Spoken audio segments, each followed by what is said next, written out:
Welcome to back my channel. Hi guys, এটা সেই 200 acre জমি। এটার কথা আমি অনেক আগে বলেছি। 200 একরের একটা প্রজেক্ট।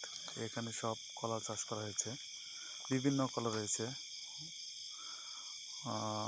মালয়েশিয়া ভাষায় বলে পিসাং, পিসাং আবুকারি, পিসাং মাছ, পিসাং নাংকা, পিসাং ব্রাঙ্গান, পিসাং রাস্তালি, সব ধরনের কলাই রয়েছে। যেহেতু বাগানটা অনেক বড়, বিশাল আকৃতির, এই কারণে এই প্রজেক্টে সব ধরনের কলাই করেছে। আপনি সব ধরনের কলা না করলে এখানে বাজার কমে যাবে। এক ধরনের কলা চাষ করা হলে বাজারটা কমে যাবে, এই কারণে সব ধরনের কলাই চাষ করা হয়েছে। মূলত মালয়েশিয়ার বাগানে, ছোট ছোট বাগানে দেখবেন যে এক প্রান্ত থেকে আরেক প্রান্ত কাউকে ডাকা হলে শুনতে পায় না। এটা তো প্রশ্নই আসে না। দেখেন কত বড় বাগান, বিশাল আকৃতির বাগান। আপনি সারা দিনে এই বাগান ঘুরে আসতে পারবেন না, আপনি বিরক্ত হয়ে যাবেন, ভয় লাগতে পারে আপনাকে। বিশাল বড়। আমরা কিন্তু গাড়িতে যাচ্ছি। 200 একর জমি, পুরোটাই কলা চাষ করেছে।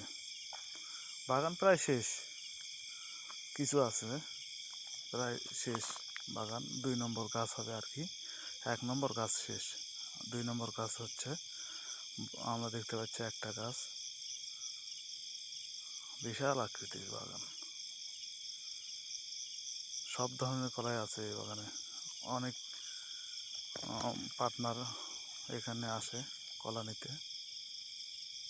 এই দেখেন প্লাস্টিক, এই একটা, এটা সম্ভবত ব্রাঙ্গান, ব্রাঙ্গান কলা। অনেক বড় বাগান, সব ধরনের কলাই এখানে আছে। আপনি এক পাশ থেকে আরেক পাশ ঘুরে আসতে পারবেন না, এত বড় বাগান। সব ধরনের কলাই পাওয়া যায় এই বাগানে। বাগান প্রায় শেষ, কিছু গাছ আছে শেষের দিকে। শেষের দিকে না, এটা মাঝখানে। শেষের দিকে তো যাওয়া সম্ভব নয়, অনেক বড় আকারের বাগান। হ্যাঁ, বিশাল আকৃতির বাগান। দেখেন,